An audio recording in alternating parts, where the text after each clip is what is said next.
Ladies and gentlemen, good evening and welcome back to our YouTube channel once again. And it is my hope and prayer that this video is actually going to find you guys in good health. Personally, I am fine, as you can see. Kisumu is also fantastic. And maybe you could also let me know where you are watching the video from, the county or the country, in case you are out of the republic. And for this particular video, ladies and gentlemen, just let me know the name of the county you are watching us from. Raila Odinga arrived in Mombasa earlier today. And Raila Odinga was actually received at the airport by Mombasa Governor Abdul Swamad Nasir and Azimio leaders from Mombasa. Raila Odinga is in Mombasa for some 2-day event, which is basically Azimio Governors meeting, which will be chaired by Raila Odinga himself, Kalonzo Musyoka, Martha Karua, and other Azimio co-principals.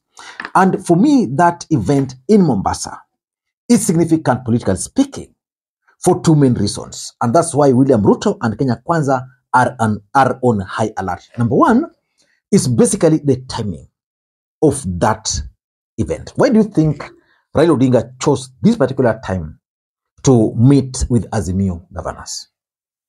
Because that meeting is coming at a time when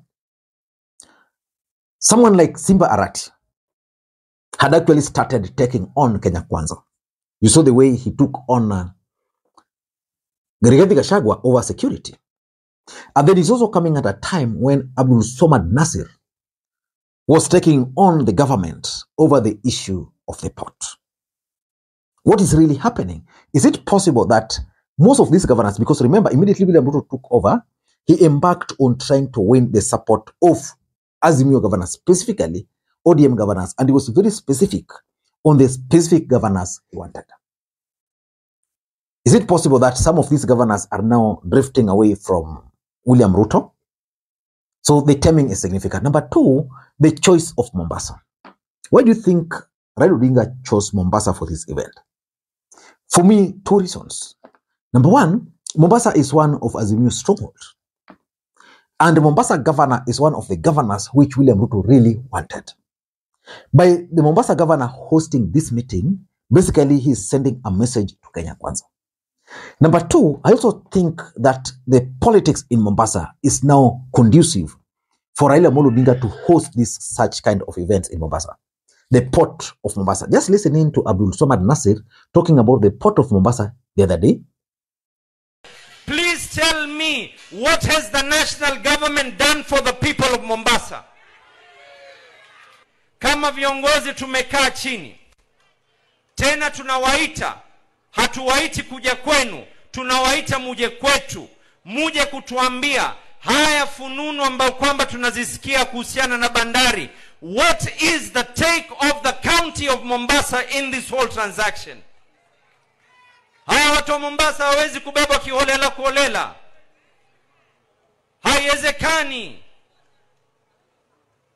Hawa wana viongozi. Watu waliamua kuchagua viongozi wao, hata kama hawako katika mrengo wenu wa kisiasa, ni mrengo wa moyo wa watu wa Mombasa. Gavana wa Mombasa ni Abdul Swamad Sharif Nasir, like it or hate it.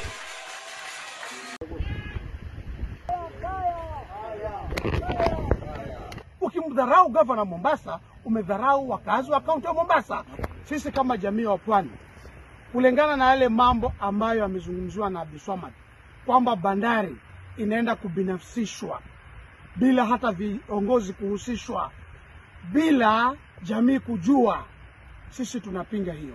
Hatuko pamoja na hayo. Tunapinga hayo mambo ambayo yanataka kuendelea.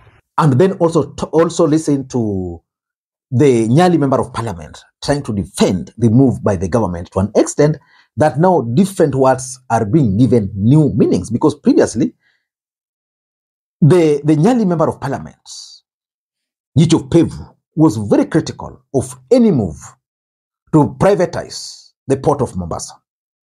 I think it's all about rumor mongering. If you see those leaders saying, oh, port is being privatized, those are rumor mongering people who don't have facts with them. The reality is that there is no port privatization. There's nothing like that. There is what we call concession. Concession means that KPA can go ahead For example, the special economic zone, Dongokundu, we have a big chunk of land. It can go ahead and welcome local and international investors to come and invest there. For example, Taifa Gas is from Tanzania. He comes and invests there. The prices of gas goes down. He gives a lot of jobs to our young men and women in Mombasa and other parts of this country. It creates employment. The government earns revenue out of it, but it remains the property of the Kenyan government, Kenya Ports Authority. That's it. You see, we have another port in Lamu. In fact, there is no way forward because there is nothing that is bad is happening. There is no debate about this thing.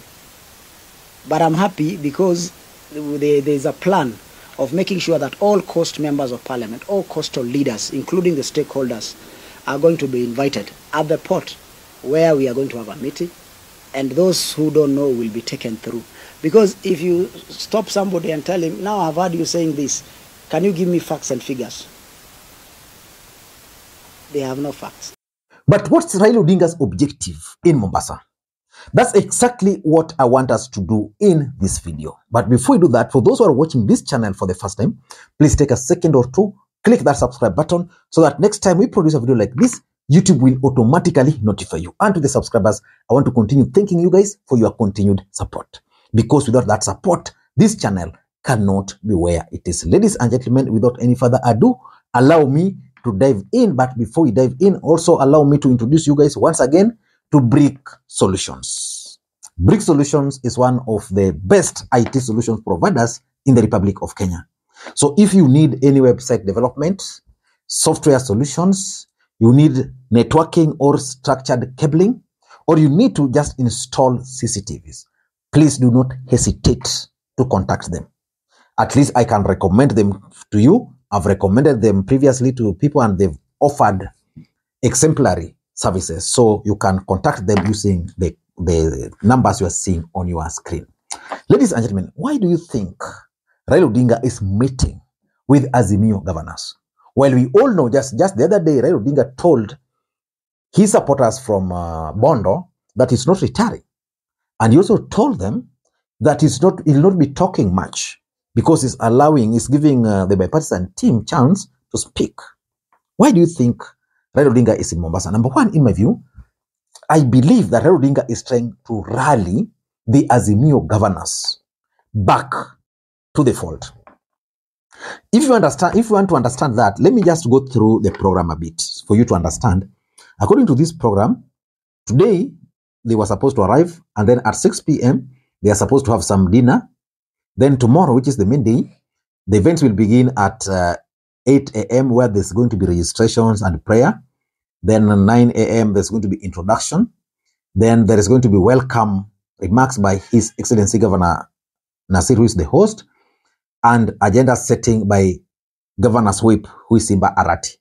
And that's why I told you something when I began. Then there's going to be remarks by Dr. Stephen Kalonzo Musyoka, Martha Karua, and Raila Odinga.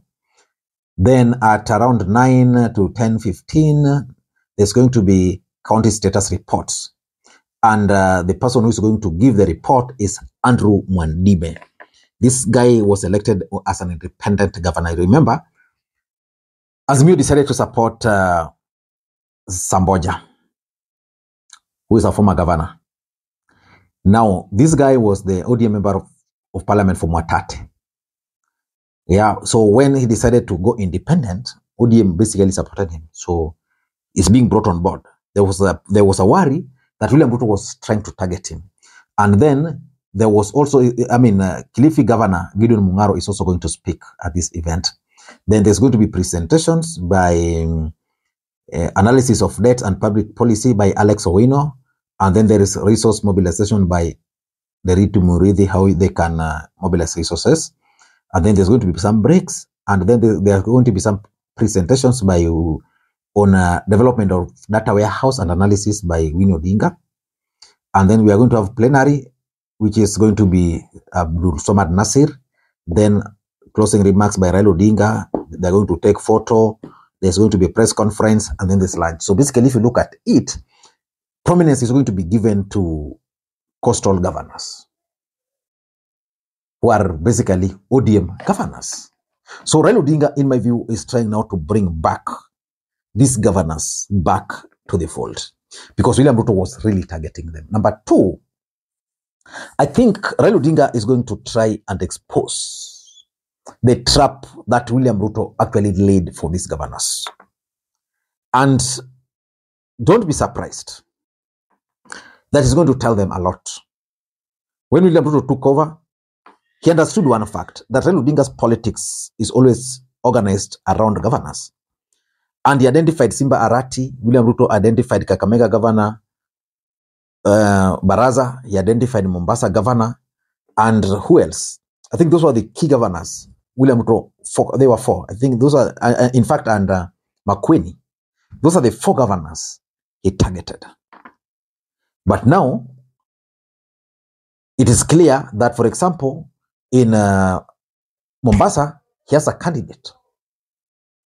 It's clear in Kakamega, he has a candidate. It is clear in Kisii, he has a candidate. It is also clear that in Makwiny, he also has a candidate. So these are some of the things Raila Odinga is going to expose to them. For example, most of these governors were saying that there were promises that Ruto made to them, and those promises are not yet met. So for me, Raila Odinga is going to discuss that. Number three, in my view, I think Azimio is trying to lay the ground for 2027 presidential campaign. By bringing the governors together, they are going to get the limelight so that next time these governors will be speaking outside there, they'll be speaking based on Azimio strategy for 2027. Do you think Raila Odinga is going to run? Which also about timing. Do you think Raila Odinga is going to run? Or do you think Raila Odinga is still going to support Kalonzo Musyoka? Maybe. Number four, in my view, by calling this meeting, Raila Odinga also want to gauge the governors who are still with him. The Ukambani governors, the three of them, are they going to attend? Or is Mutula Kilonzo going to be busy? The Nyamira Kisii governors, are they all going to attend? Of course, Arati is going to attend, but the Nyamira governor is going to attend. What about the Busia governor, the Kakamega governor, the Trans Nzoia governor? Are they going to attend? Or are they going to boycott? So that's going to be significant in my view. And lastly, if you ask me, Raila Odinga is planning to embark on a nationwide tour. But of Azimio strongholds. And that's why he's bringing these governors together. So that from here, they are going to say, okay, we are done with Mombasa. Now we are going to Kilifi. From Kilifi, we are going to Machakos. From Machakos, we are going to Busia. Just meeting governors, discussing the issues, specific issues. Because you all know that Raila Odinga's campaigns or strategy is always around the governors. I don't know what you think. That's my take. But importantly, there was this presentation by Cherera Group, which was explosive at the Bomas talks. That's our next video. So don't go very far away. I know I'm late, but don't go very far away. Just wait for it. Thank you, and may you have a good day. Bye-bye.